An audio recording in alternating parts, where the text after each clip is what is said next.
A mund të më shpjegosh se pas marrëdhënies time duhet pastrohet gjithë trupi, po ashtu dhe flokët, apo duhet marrin vetëm gusl?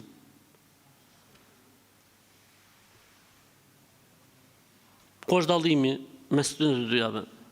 Njeriu mbas marrëdhënieve bashkëshortore, pra që bën shtrat, duhet laj gjithë trupin. A e lau aty në moment?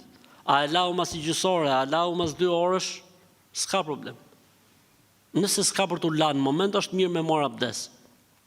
Me flet me abdes. Por lejohet edhe mos me marr abdes. Ose lahet aty në moment, po gjithë trupi, edhe koka, dhe flokët, dhe veshët, dhe hunët, gjithë. Ç'është kjo pyetje kështu? Bo disa herë që po pyesin flokët.